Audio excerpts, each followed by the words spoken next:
नेपाल सम्मत नुद राष्ट्रिय समारोह समितिद्वारा आयोजित नेपाल सम्मत नुद 1134 विशेष कार्यक्रममा सहभागी हुन पाउँदा मलाई खुसी लागेको छ। विशेषतः नेवारी समुदायसँग सम्बन्धित सांस्कृतिक मान्यता रहेको नेपाल सम्मतको नयाँ वर्ष प्रारम्भ भएको अवसरमा प्रत्येक वर्ष मनाउँदै आए अनुरूप यस वर्ष राष्ट्रिय सम्मत नेपाल सम्मत 1134 मनाउन कार्यक्रम आयोजना गरेकोमा नेपाल सम्मत नुन राष्ट्रिय समारोह समितिलाई हार्दिक धन्यवाद दिन चाहन्छु।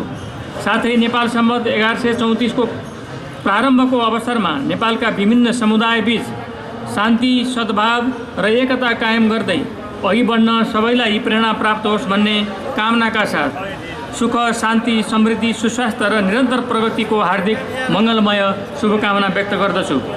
बहुसांस्कृतिक विशेषतायुक्त नेपाली समाजमा रहेका विभिन्न ऐतिहासिक प्रचलनहरूका कारण हामी नेपालीहरू सांस्कृतिक रूपमा समृद्ध रहेका छौँ। विभिन्न जात जातिको मैत्रीपूर्ण बसोबास रहेको हाम्रो देशमा यस्ता सांस्कृतिक प्रचलनहरू हामी सबै नेपालीलाई एकताको सूत्रमा आबद्ध गराउने विशेषताका रूपमा रहेका छन्। यही कारण कतिपय प्रचलनहरूलाई राज्यले मान्यता दिई राष्ट्रिय महत्त्वका चाडका रूपमा स्थापित भएका छन्।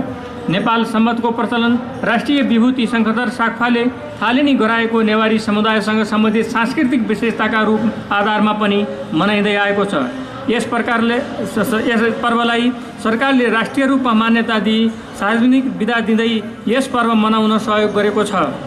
साथै आगामी दिनमा पनि सरकारले यस प्रकारका सांस्कृतिक पर्वहरूको संरक्षण र सम्वर्धन गर्ने कार्यमा सहयोग गर्नेछ भन्ने विश्वास दिलाउन चाहन्छु। हाम्रो नेपालमा रहेका विभिन्न सांस्कृतिक विशेषताहरू विश्वमा सबैका लागि उदाहरणीय रहेका छन् र यस्ता विशेषताहरू हाम्रो जस्तो बहुल समाजको सांस्कृतिक समृद्धिको पहिचानका रूपमा रहेका छन्। यही कारण नेपालको सांस्कृतिक सम्पदा र अभ्यासहरूका बारेमा अध्ययन तथा अवलोकन गर्न विश्वका अन्य देशहरूबाट पर्यटकहरूको आगमन हुने गरेको छ। अन्त्यमा यस प्रकारको कार्यक्रम आयोजन गर्ने नेपाल सम्मत नुद राष्ट्रिय समारोह समिति तथा यसमा आबद्ध सबैलाई हार्दिक बधाई तथा शुभकामना व्यक्त गर्दछु।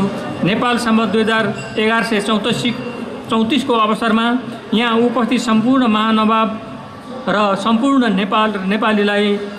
नेपालीहरूलाई पुनः हार्दिक शुभकामना व्यक्त गर्दै आयोजकलाई धन्यवाद सहित दिन बिदा हुन चाहन्छु र शुभ दीपावलीको पनि शुभकामना व्यक्त गर्दछु। धन्यवाद।